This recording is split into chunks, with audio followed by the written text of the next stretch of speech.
며칠 전 겨울을 알리는 첫눈이 내렸습니다. 첫눈치고는 역사상 유례가 없을 만큼 많은 눈이 폭설이 내려서 참 많은 사람들이 이 눈 때문에 어려움을 겪고 또 죽기도 하고 여러 가지 피해를 우리에게 가져다 주었습니다. 이 첫눈으로 인해서 큰 피해를 당한 우리 이웃들, 특별히 우리 교우들이 없는지 모르겠습니다. 그들에게 주님의 위로가 함께 하시기를 간절히 바랍니다.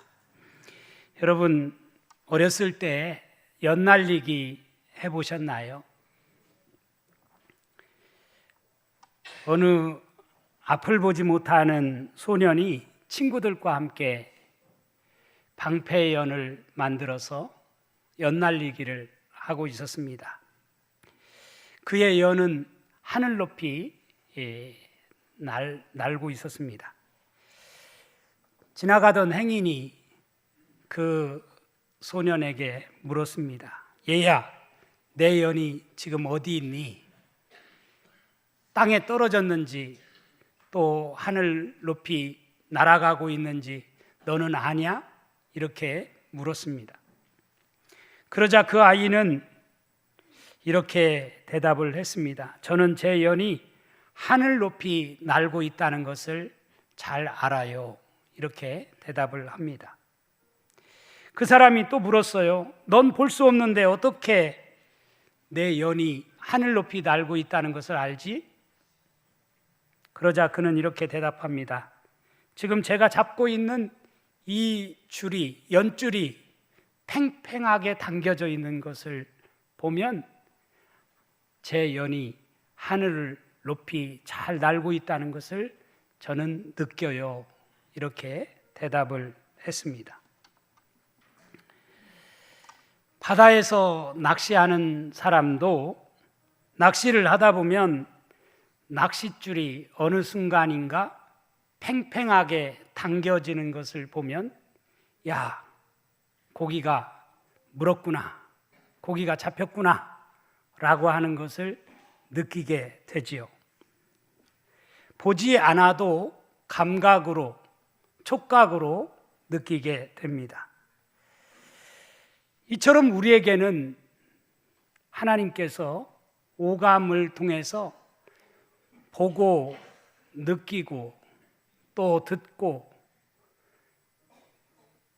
그러면서 살아가도록 만들어 주셨습니다. 욥기 42장 5절에 보면 이런 말씀이 기록되어 있어요. 내가 주께 대하여 귀로 듣기만 하였사오나 이제는 눈으로 주를 배움나이다. 욥의 이 마지막 말은 욥기의 하이라이트와 같은 그런 말씀이라고 할 수 있어요. 어쩌면 욥기에서 말하려고 하는 결론적인 말씀이라고 할 수 있습니다. 이제까지는 제가 귀로 듣기만 했지만 이제는 눈으로 주님을 배웠습니다. 이런 고백을 하게 된 것이죠. 기독교는 체험의 종교입니다. 지식과 이성으로 믿는 종교가 아니라 살아계신 하나님을 말씀을 통해서든지 아니면 기도 응답을 통해서든지 주님을 만나는, 하나님을 만나는 그런 체험, 그 체험의 종교가 바로 기독교 신앙이라고 할 수 있습니다. 만약 우리가 예수를 믿으면서 그 하나님을, 예수 그리스도를 만나지 못하고 신앙생활을 한다면 우리는 참 불쌍한 자들이라고 할 수 있습니다. 이제 대림절이 시작이 되었습니다. 그리스도께서 하늘 보좌를 버리시고 이 땅에 찾아오신 임마누엘의 하나님, 우리와 함께 하시는 하나님을 여러분 느끼고 만나는 그런 은혜가 저와 여러분에게 있어질 수 있기를 간절히 축원합니다. 오늘 본문 말씀은 사도 바울이 자신을 핍박하기 위해 모인 유대인들에게 자신이 만난 예수 그리스도에 대해서 말씀하는 그런 간증과 같은 그런 말씀이라고 할 수 있습니다. 오늘 사도행전 22장 1절에 보면 부형들아 내가 지금 여러분 앞에서 변명하는 말을 들으라, 이렇게 말씀이 시작되고 있습니다. 공동 번역에는 이렇게 번역을 해놨습니다. 형제들과 선배 여러분, 내가 이제 여러분 앞에서 나 자신에 관하여 해명을 해드리겠으니 잘 들어주시기 바랍니다. 이렇게 기록되어 있어요. 부형이라고 하는 표현은 잘 쓰지 않는 표현인데 성경에 딱 2번 기록되어 있습니다. 오늘 본문의 말씀과 사도행전 7장 2절에 보면 스데반이 이르되 여러분 부형들이여 들으소서, 이렇게 말씀이 시작되고 있는 것을 볼 수가 있습니다. 그러니까 오늘 바울이 한번 썼고 그 이전에 스데반이 쓴 것을 읽어볼 수 있습니다. 이 부형이라고 하는 표현은 흔히 자기보다 연장자에 대한 존대의 표현이자 동일한 조상, 동일한 민족성을 가졌다는 뜻에서 쓰는 단어라고 합니다. 부형, 자기 같은 민족으로서 존경의 표시로 상대를 높이면서 부르는 이름이 바로 부형이라는 표현입니다. 또 여기 보면 바울은 변명이라고 했는데 사실 이 말은 변명이라기보다는 공동번역에 나와 있는 표현처럼 해명이라고 해야 옳을 것이라고 생각이 듭니다. 바울은 저들에게 히브리 말로 연설을 했습니다. 이것은 자신도 그들과 동일한 유대인이라고 하는 것을 강조하기 위함이 아닐까 생각됩니다. 이렇게 운을 떼고 이어서 자신이 어떻게 예수 그리스도를 만나게 되었는지를 아주 진솔하게 밝히고 있는 것을 볼 수가 있습니다. 사도행전에는 사도 바울의 회심 사건, 소위 다메섹 사건이라고 하는 이 회심 사건이 3번이나 기록되어 있습니다. 사도행전이 28장까지 되어 있는데 28장까지 나와 있는 말씀 가운데 어떤 한 개인의 회심 사건을 1번도 아니고 2번도 아니고 3번씩이나 기록하고 있다고 하는 것은 그만큼 바울의 이 회심 사건은 놀라운, 그의 삶에 있어서도 터닝 포인트가 되었지만 인류 역사에 큰 어떤 변화를 가져다주는 엄청난 사건이었다라고 하는 것을 강조하고 있지 않나 생각이 들어요. 사도행전 9장에서 우리는 이미 바울의 회심 사건을 읽었습니다. 그리고 오늘 22장에 나와 있고요. 또 26장에 가서 보면 아그리빠 왕 앞에서 바울이 또 변론을 하면서 이 다메섹 사건을 이렇게 이야기하는 것을 읽어볼 수 있습니다. 3번의 기록을 비교하면서 우리가 성경을 읽어보면 참 우리가 조금씩 차이가 있는 것을 발견하게 되어집니다. 가장 중요한 차이는 사도행전 9장에서 맨 먼저 기록한 말씀은 의사 누가가 다메섹 사건을 낱낱이 기록한 말씀이 9장에 있는 말씀이라면 22장에 나오는 오늘의 이 말씀과 26장에 나오는 말씀은 바울 자신이 직접 자신의 입으로 저들에게 다메섹 사건을 소상히 말하는 간증과 같은 말씀이라고 할 수 있습니다. 지난주 저는 바울이 주변 사람들의 만류에도 불구하고 예루살렘에 드디어 들어가게 되었다라고 하는 그런 말씀을 드렸습니다. 예루살렘에 도착한 바울은 야고보 사도와 거기에 있는 사람들에게 선교 보고를 합니다. 또 기근으로 고통당하는 저들을 도우려고 각 곳에서 거두어들인 헌금을 저들에게 정성껏 전달하는 모습을 볼 수가 있었습니다. 하지만 이런 바울의 마음을 10분 이해하기는커녕 도리어 저들은 바울을 성전 밖으로 끌어내어 죽이려고 했다라고 하는 안타까운 말씀을 드렸습니다. 이렇게 생명의 위협을 받게 된 바울이 가까스로 벗어나서, 그들의 위협에서 벗어나서 로마군 수비대 영내로 들어가게 된 것이죠. 그리고 바울은 영내의 높은 층대 위에 서서 분노한 유대인들에게 히브리어로 변증하고 있는 말씀이 바로 오늘 우리가 읽은 본문의 말씀입니다. 오늘 본문 3절과 4절 말씀을 다시 한번 보겠습니다.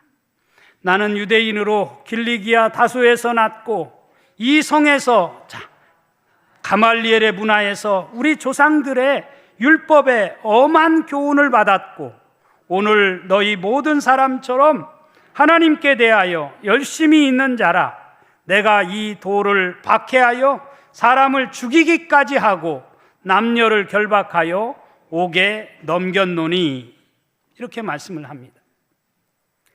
먼저 바울은 자신도 그들과 마찬가지로 하나님을 섬기는 유대인이다, 자신의 정체성을 이야기를 하고 있어요. 자신은 유대인이다. 여러분과 같은 유대인이다. 유대인으로서 나는 길리기아라고 하는 지방의 다소에서 출생했다라고 하는 이야기를 합니다. 그러니까 다소는 여러분 영상에 나와 있는 것처럼 예루살렘에서 상당히 많이 떨어진 그런 소위 아시아 지방입니다. 갈라디아 지방에 속하는 도시입니다. 그 당시 이 다소는 상업의 중심지였고 교육의 중심지였습니다. 그렇다면 다소에서 공부하는 것도, 교육도시인 다소에서 공부하는 것도 굉장한데, 이 바울은 다소에서 이제 예루살렘으로 소위 유학을 가게 된 것입니다. 그래서 예루살렘에서 공부를 하게 되었다라고 이야기를 해요. 가말리엘 문화에서 공부했다라고 밝히고 있습니다.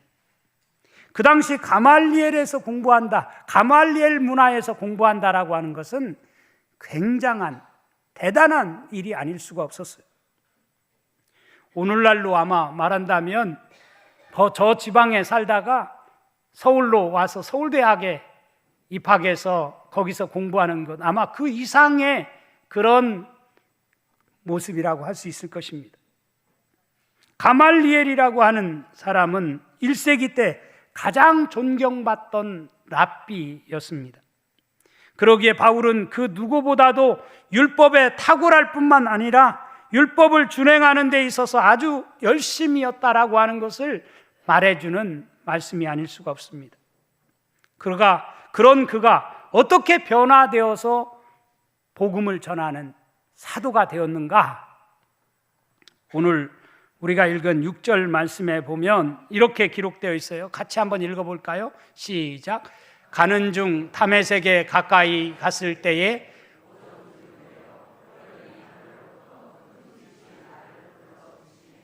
오정쯤 되어 후련히 하늘로부터 큰 빛이 나를 둘러 비췄다라고 말씀을 하고 있습니다. 이 빛은, 도대체 이 빛이 무엇일까? 저는 이 말씀을 읽을 때마다 궁금했어요. 도대체 하늘로부터 이 사울에게 비추었던 그 큰 빛이 무엇이었을까? 아마 이 빛은 단순한 태양빛은 아니었을 것이라고 생각이 들어요. 이 빛은 빛으로 오신 예수 그리스도를 나타내 주는 현시에 주는 초자연적인 빛이었을 것이라고 생각이 듭니다. 이사야 9장 2절에 보면 이런 말씀이 나와요. 흑암에 행하던 백성이 큰 빛을 보고 사망의 그늘진 땅에 거주하던 자에게 빛이 비치어도다. 흑암에 행하던 백성이 큰 빛을 보았다라고 이사야 예언자는 말하면서 사망의 그늘진 땅에 거주하던 자에게 빛이 비치었다. 그 빛, 아마도 그 수백 년 전에 예언해 놓았던 그 빛이, 이 빛은 예수 그리스도를 나타내거든요. 이 빛이, 이 큰 빛이 지금 다메섹으로 살기등등해서 올라가고 있던 사울에게 비치게 되었다는 뜻입니다. 오늘 말씀에는 그런 말이 나와 있지 않지만 사도행전 9장에 따르면 그는 이 빛으로 말미암아 무려 사흘 동안이나 앞을 보지 못하고 먹지도 마시지도 못했다라고 그렇게 말씀을 하고 있습니다. 얼마나 그 빛이 강렬했는지, 얼마나 그 빛이 이 사울의 몸을 사로잡았는지, 그 빛에 의해서 사울은 압도당해서 앞도 보지 못하고 먹지도 마시지도 못하면서 사흘 동안 고꾸라지고 말았다고 하는 이야기가 나옵니다. 그런 가운데 이 사울에게 음성이 들려오지요. 어떤 음성입니까? 사울아, 사울아, 내가 왜 나를 박해하느냐? 사울아, 사울아, 내가 왜 나를 박해하느냐? 고꾸라졌던, 엎드러졌던 이 사울이 그 음성을 듣고 자리에서 일어납니다. 그러면서 물어요. 주님, 누구십니까? 주님, 누구십니까? 이런 질문을 합니다.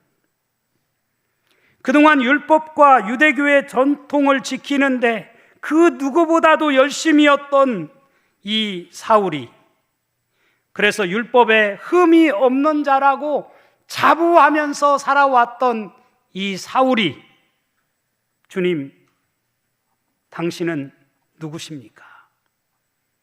주님, 당신은 누구십니까? 이런 질문을 하고 있습니다. 저는 이 질문은 우리가 해야 할 가장 중요한 질문이 아닌가 생각을 했습니다. 여러분, 신앙생활을 하면서 지금까지 살면서 얼마나 이 질문을 하면서 살아오셨습니까? 아직까지 혹시 주 앞에 나올 때 혹은 어떤 자리에서든지 이런 질문을 아직까지 하지 못하고 살아왔다면 이제부터는 그 주님께 이 질문을 던질 수 있는 여러분들이 될 수 있기를 간절히 바랍니다.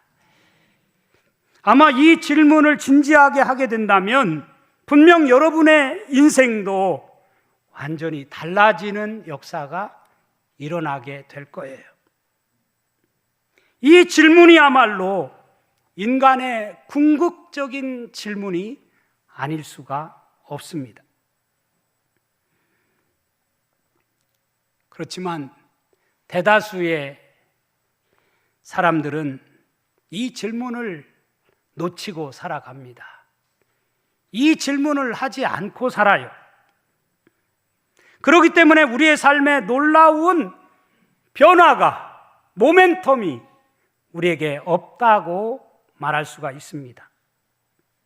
사울이 이 다메섹 사건 이전과 이후의 삶이 완전히 바뀌어지게 된 놀라운 계기가 되었다라고 하는 것을 말씀을 드렸습니다. 그의 이름만 바뀐 것이 아니고, 사울에서 바울로 그의 이름만 바뀐 것이 아니라 그의 삶이 완전히 송두리째 바뀌는, 180도 바뀌는 그런 역사가 바로 다메섹 도상에서 일어났다라고 하는 것을 말씀을 드렸어요. 사랑하는 성도 여러분, 저는 여러분에게 분명히 말씀드리고 싶어요. 우리 인생의 새로운 출발은 주님, 당신은 누구십니까? 당신은 누구시에요? 이 질문으로부터 시작되어야 한다고 생각합니다. 하나님이 누구신지, 내가 믿는 예수 그리스도가 누구신지 바로 알 때 우리는 비로소 거듭난 인생을 살아갈 수 있습니다. 사울의 질문에 주님은 대답하셨습니다. 나는 내가 박해하는 나사렛 예수라. 나는 내가 박해하는 나사렛 예수라. 나사렛 예수. 나사렛 예수라는 표현은 우리가 듣기에는 별 표현이 아닌 것처럼 느껴지지만, 그 당시 유대인들에게 나사렛 예수는 어쩌면 별 볼 일 없는 이름처럼 느껴졌을 수도 있어요. 나사렛에서 무슨 선한 것이 날 수 있겠어? 그렇게 생각하는 유대인들에게 나사렛 예수, 나는 내가 박해하는 나사렛 예수다.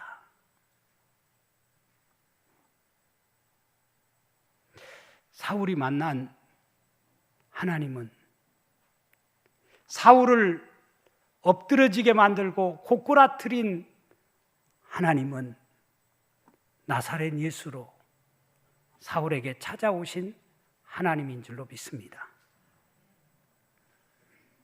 사울은 그 음성을 듣고 두 번째 질문을 합니다. 주님, 무엇을 하리이까?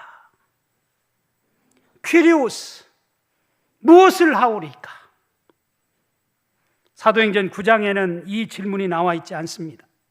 그런데 오늘 우리가 읽은 22장에는 사울이 이 질문을 한 것으로 되어 있어요. 사실 이 질문은 너무너무 중요한 질문이라고 생각이 듭니다. 이것은 마치 맨 처음 베드로의 설교를 듣던 청중들이 마음에 찔려서 가책이 느껴져서 형제들아 우리가 어찌할꼬? 라고 말했던 그 말과 유사한 표현이라고 할 수 있습니다. 그러므로 이 말은 과거를 뉘우치는 말임과 동시에 앞으로 무엇을 해야 할지를 묻는 물음으로써 진정한 회개와 결단을 가져오는 물음이라고 할 수 있습니다. 사랑하는 성도 여러분, 그러므로 우리는 예수 그리스도를 진짜 만났다면 이 질문을 하게 된다고 생각됩니다. 주님, 제가 무엇을 해야 합니까? 주님, 제가 무엇을 하기를 원하십니까? 그리스도인들은 매일매일 주와 동행하며 주의 인도하심을 받는 사람들이라고 말합니다. 그렇기 때문에 더더욱 우리는 무슨 일을 하든지 간에 주님, 제가 이 일을 어떻게 해야 합니까? 제가 오늘 어디로 가야 합니까? 제가 무엇을 선택해야 합니까? 라고 하는 물음을 진지하게 물어야 하는 것입니다. 사울은 주님께 물었고 주님으로부터 응답을 받았습니다. 어떤 응답을 받았어요? 10절 말씀해 보니까 주께서 이르시되 일어나 다메섹으로 들어가라. 내가 해야 할 모든 것을 거기서 누가 이르리라 하시거늘. 여러분, 사울은 거기서 누구를 만나요? 아나니아라고 하는 사람을, 경건한 그리스도인을 만나게 되지요.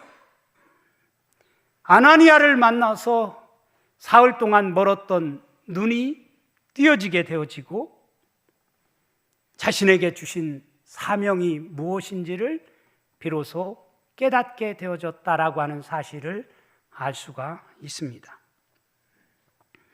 바울의 사명이 무엇이었습니까? 사울의 사명이 무엇이었습니까?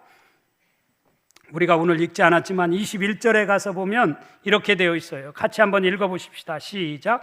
나더러 또 이르시되 떠나가라. 내가 너를 멀리 이방인에게로 보내리라 하셨느니라. 아멘. 나더러 이르시되 떠나가라. 내가 너를 멀리 이방인에게로 보내겠다. 그래서 가말리엘 문화에서 공부한, 예루살렘까지 유학 와서 거기에 머물렀던 이 사울이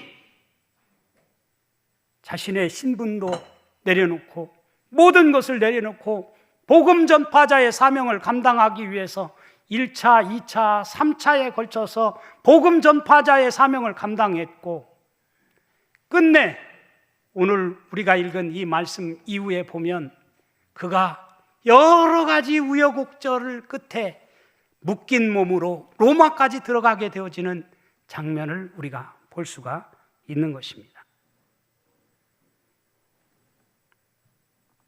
사랑하는 성도 여러분, 우리는 오늘 사도 바울이 다메섹에서 주님을 만난 이 사건, 이 체험,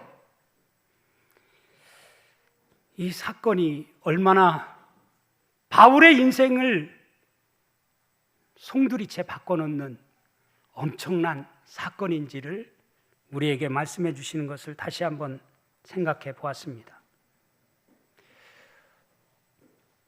오늘 우리의 인생 가운데에도 다메섹 도상에서 주님을 만났던 사울이 주님을 만나고 바울의 인생으로 변화되어졌던 것처럼 우리의 인생 가운데에도 이런 터닝 포인트, 변화의 사건이 우리 가운데도 있어야 되지 않겠는가 생각이 듭니다. 그러려면 그 하늘에서 비춰지는 그 빛, 큰 빛이 우리를 사로잡는, 그래서 우리의 영안의 눈이 열리는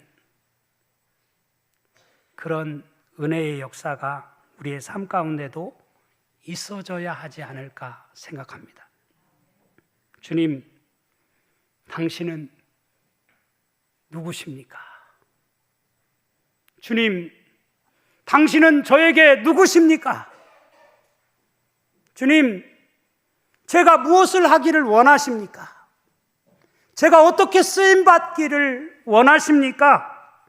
라고 하는 이 두 물음이 우리의 삶을, 우리의 인생을 바꿔놓는 놀라운 역사가 나타나기를 간절히 바랍니다.